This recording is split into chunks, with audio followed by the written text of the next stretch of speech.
Assalamualaikum warahmatullahi wabarakatuh. Anak-anak, pagi ini Bu Guru akan menyampaikan materi tema 3, subtema 4, pembelajaran pertama dan kedua, yaitu tentang keajaiban perubahan wujud di sekitarku. Baiklah, diikuti dengan baik ya anak-anak ya. Oke, masa pembelajaran yang pertama kita akan belajar tentang bertani garam. Garam dihasilkan dari air laut. Di pinggir pantai, petani garam membuat ladang garam. Ladang garam ini berbentuk tambak-tambak untuk menampung air laut. Ladang garam terbentang luas di pantai yang tidak memiliki banyak sungai. Contohnya di pantai utara Pulau Jawa, Madura, Sumatera, Sulawesi, dan pantai-pantai di daerah Nusa Tenggara. Nah, anak-anak bisa dilihat ya gambarnya ya. Di sini adalah gambar dari tambak-tambak ladang garam ya, untuk menampung apa anak-anak? Untuk menampung air laut. Nah, bagaimana proses menghasilkan garamnya Bu Guru? Pertama, petani menyiapkan petak-petak tambak. Tanah di dalam petak tambak terlebih dulu harus dipadatkan. Setelah tambak garam dibuat, lalu diisi air laut dengan kedalaman tertentu. Air laut yang terkena sinar matahari akan menguap dan meninggalkan kristal-kristal garam. Untuk mendapatkan lapisan garam yang tebal, setiap hari harus ditambah air lautnya. Hal ini untuk menggantikan air laut yang telah menguap. Setelah sekitar 210 hari atau setelah musim kemarau berakhir, lapisan garam di dasar tambak pun harus segera dipanen. Memanennya jangan menunggu musim hujan tiba. Mengapa? Sebab kualitas garam akan menurun atau tidak bagus. Garam-garam setelah dipanen lalu dijual ke pabrik untuk ditambah zat yodium dan dikirim ke daerah-daerah. Seperti itu anak-anak ceritanya ya. Oke, lanjut. Jawablah pertanyaan di bawah ini. Yang pertama, bahan dasar pembuat garam adalah apa anak-anak? Air laut. Dan yang kedua, contoh daerah penghasil garam di Indonesia adalah Pulau Sulawesi. Proses perubahan wujud yang terjadi pada pembuatan garam adalah proses menguap. Nomor 4, pernyataan yang benar adalah yang A. Air menguap terkena sinar matahari. Nomor 5, waktu yang diperlukan untuk memanen garam adalah A. 210 hari. Kemudian selanjutnya ya, di halaman selanjutnya masih berkaitan tentang petani garam ya anak-anak ya. Waktu yang dibutuhkan petani garam untuk mengisi satu petak air laut adalah 2 jam. Berapa lama waktu yang diperlukan dalam satuan menit? 1 jam dapat diubah menjadi menit. Nah, 1 jam itu berapa menit ya anak-anak ya? Oh, 1 jam itu 60 menit Bu Guru. Jadi untuk menyelesaikan ini pertanyaan yang atas ini anak-anak, jadi 2 jam sama dengan 2 kali 60 menit sama dengan berapa anak-anak? 2 kali 60 itu 120. Jadi anak-anak tidak perlu bingung ya kalau mengalihkan dengan angka puluhan, nolnya ditutup dulu sehingga kamu mengalihkan angka 2 kali 6. 2 kali 6 kan 12, kemudian ditambah 0 di belakangnya. Karena ini nolnya 1, ini ditambah 0 1 sehingga 2 kali 60 sama dengan 120 menit. Jadi waktu yang dibutuhkan petani garam untuk mengisi satu petak adalah 120 menit. Gampang sekali ya anak ya. Oke, berikutnya untuk memanen satu petak garam, petani garam memerlukan waktu 90 menit. Berapa lama waktu yang diperlukan dalam satuan jam? Oke, kalau yang di atas tadi disuruh menjadikan satuan menit, kalau yang di sini adalah untuk dijadikan satuan jam. Jadi caranya bagaimana? Caranya 90 menit itu kita rubah ke 60 menit ditambah 30 menit. Kenapa di sini diarahkan menjadi 60 menit? Kenapa anak-anak? Karena kita tahu bahwa 1 jam itu adalah 60 menit. Jadi ini 90 itu adalah 60 ditambah 30. Kemudian yang 60 menit itu sama dengan 1 jam. Kemudian yang 30 menit belakang ini tetap gitu. Jadi waktu yang dibutuhkan untuk memanen satu petak garam adalah 1 jam 30 menit. Seperti itu ya anak-anak ya. Jadi harus tahu bedanya antara yang atas dengan yang bawah. Kalau yang atas tadi disuruh menjadikan ke menit, kalau yang kedua ini suruh menjadikan ke jam. Masih berkaitan dengan petani garam anak-anak. Setelah memanen garam, petani membawa garam hasil panen ke pabrik. Waktu yang ditempuh petani menuju pabrik dengan berjalan kaki adalah 1 jam 20 menit. Berapa lama waktu yang dibutuhkan dalam satuan menit? Baiklah, kita jelaskan ya. 1 jam 20 menit. Oke, di sini kalian masih ingat ya, 1 jam itu 60 menit. Jadi yang satuan jam ini kita rubah ke menit. Jadi 1 jam 20 menit sama dengan 60 menit ditambah 20 menit. Kenapa ini 60 menit? Karena ini 1 jam. Gitu ya anak-anak ya. 60 ditambah 20 sama dengan 80 menit. Jadi lama waktu yang dibutuhkan petani garam adalah 80 menit. Dalam apa? Dalam berjalan kaki. Dari mana tadi? Dari pantai tadi ya, menuju ke pabrik. Begitu anak-anak ya. Bisa diterima ya? Oke. Nah, berikutnya anak-anak, kita akan latihan soal ya. Ubahlah satuan jam menjadi menit. Kita masih ingat ya, 1 jam tadi berapa menit anak-anak? 1 jam adalah 60 menit. Berarti kalau 2 jam, 2 kali 60 menit. Sama dengan berapa anak-anak? 2 kali 60 sama dengan 120 menit. Begitu juga untuk 3 jam, 4 jam, dan 5 jam. Kalian tinggal mengalihkan ya. Kemudian kita akan bahas satu persatu ya anak-anak ya. Nomor 1, 1 jam 45 menit. Jadi caranya 1 jamnya ini dirubah ke menit. Jadi 1 jam ini dirubah ke menit, ditaruh di depan ini. Kemudian yang 45 menit ini tetap dipindah di belakang, angkanya tetap ya. Jadi seperti apa Bu? Jadi 1 jam 45 menit sama dengan, nih anak-anak ya, isinya yang depan berapa? 60 menit karena 1 jam ya. Kemudian yang belakang tetap 45 menit.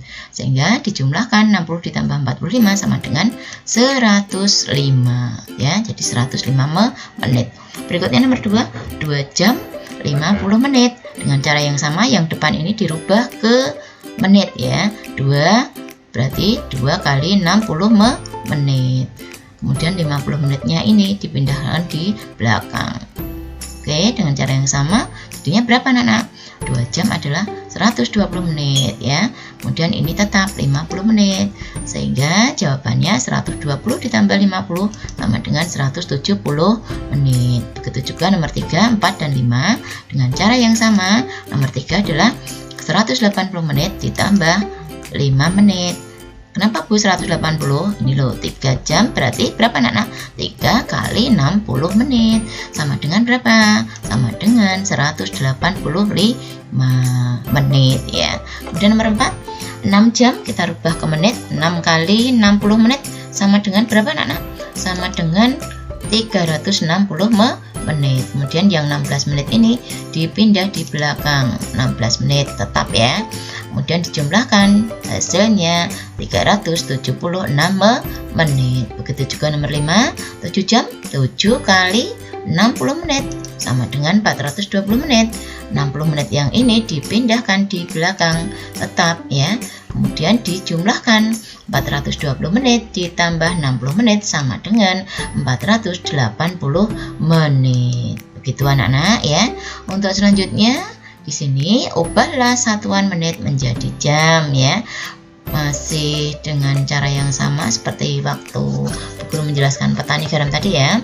Kita nomor 1 dicontohkan Bu Guru. 70 menit ini kita rubah ke kita arahkan ke jam ya. Kalau kita tahu bahwa 1 jam itu kan 60 menit, berarti 70 menit itu kita rubah menjadi 60 menit ditambah berapa? Oh, ditambah 10 menit ya. Kenapa ini dijadikan 60 menit? Karena akan dijadikan ke jam ya. Berarti nanti kalau yang bawah-bawah ini kita jadikan kelipatannya 60 ya. Oke, kelipatannya 60 itu berarti 60, 120, 180, dan seterusnya ya. Seperti itu anak-anak. Sehingga untuk nomor 1 dicontohkan Bu Guru ya, 70 menit sama dengan 60 menit ditambah 10 menit ya. 60 menit ini adalah 1 jam ya. Kemudian 10 menit yang belakang ini tetap. Jadi 70 menit itu sama dengan 1 jam 10 menit. Begitu anak-anak, yang dicontohkan Bu Guru adalah nomor 1, kemudian nomor 2, 3, 4, dan 5 bisa untuk belajar sendiri di rumah. Seperti itu ya. Oke, lanjut. Masuk pada pembelajaran 2. Di sini kita akan mengamati beberapa gambar ya anak-anak ya. Di sini gambar yang nomor 1 dengan gambar yang nomor 2 kita amati ya. Kalau di sini adalah menyapu sendiri ya. Kemudian ya ini seorang kakak sedang bermain dengan adik dan ibunya. Jadi dalam satu keluarga penting untuk mempunyai sikap bersatu. Nah, jadi yang menunjukkan sikap bersatu kira-kira yang mana ya anak-anak ya? Oh, yang ini Bu Guru. Yang mana? Yang ini. Kenapa ini tidak dianggap sebagai sikap bersatu anak-anak? Karena ini sendirian ya, jadi tidak dianggap sikap bersatu. Berikutnya, yang mana ya ini kira-kira ya? Oke, yang mana anak-anak? Oh, yang ini ya. Ini adalah Edo membantu ibunya mencuci piring ya. Kemudian yang ini kira-kira masuk enggak ya? Ini menonton TV sendirian anak-anak ya. Kemudian kalau ini menjemur baju sendirian ya. Kemudian yang ini, oh ya, ini termasuk bekerja sama atau bersatu. Jadi belajar bersama kakaknya ya. Kemudian yang mana lagi ya? Oh, yang ini. Ini adalah Dayu sedang membantu ayahnya mencuci sepeda motor. Ini kenapa tidak bersatu anak-anak? Ini yang ketika ibunya memasak dia malah bermain sendiri ya. Begitu anak-anak ya. Lanjut ya. Kamu telah memilih aktivitas yang menunjukkan saling membantu di rumah. Perhatikan cerita Edo di bawah ini. Hai, namaku Edo. Aku bersekolah di SD Nusantara. Setiap pagi sebelum berangkat sekolah, aku merapikan tempat tidurku. Aku juga menolong ibu menjaga adikku ketika ibu memasak sarapan. Pada sore hari, aku membantu ibu menyiram bunga dan pohon di kebun. Pada malam hari, ayah dan ibu membantuku mengulang pelajaran di rumah. Di rumah, kami saling tolong-menolong. Tolong-menolong membuat pekerjaan menjadi mudah dan ringan. Aku pun menjadi semakin sayang kepada ayah dan ibu. Bagaimana dengan ceritamu? Bagaimana dengan cerita kalian anak-anak ya?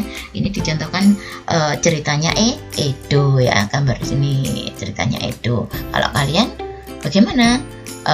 Apakah masih membantu orang tuanya? Masih ya anak-anak ya, harus rutin membantu orang tuanya. Kenapa anak-anak? Karena orang tuamu sudah bersusah payah ya mencari nafkah, merawat kamu ya. Kamu harus membantu orang tua. Begitu ya anak-anak ya. Oke. Nah, di sini kira-kira gambar apa ini ya? Ini adalah gambar menggiring bola. Nah, anak-anak kalian masih kaitannya dengan sikap bersatu tadi ya. Persatuan akan membuat segala sesuatu menjadi mudah dan indah. Bersatu tidak hanya di rumah anak-anak ya, namun bersatu juga dapat dilakukan saat olahraga permainan. Contoh olahraga permainan adalah sepak bola. Untuk bisa bermain bola, kalian harus dapat membawa bola dengan kakimu menuju gawang. Kegiatan ini disebut menggiring bola. Nah, seperti ini anak-anak ya. Jadi membutuhkan kerjasama. Jadi membutuhkan kerjasama dengan sesama temannya. Begitu ya. Oke. Kamu dapat menggiring bola dengan baik ya, dengan berbagai cara. Caranya diantaranya adalah ada 3 ya. Yang pertama dengan menggiring bola dengan kaki bagian luar ya. Jadi ini menggiring bola dengan kaki bagian luar. Kemudian yang kedua menggiring bola dengan kaki bagian dalam. Kalau ini bagian luar, ini bagian dalam. Bagian dalam itu yang sebelah ini ya anak-anak ya. Kemudian yang terakhir adalah menggiring bola menggunakan punggung kaki. Punggung kaki itu yang sebelah sini. Seperti itu ya anak-anak ya. Nanti kalau PTM sudah normal kembali, kalian bisa praktek dengan Pak Iwan tentang belajar menggiring bola. Seperti itu. Nah, kiranya cukup sekian pembelajaran dari Bu Guru. Kurang lebihnya mohon maaf. Assalamualaikum warahmatullahi wabarakatuh.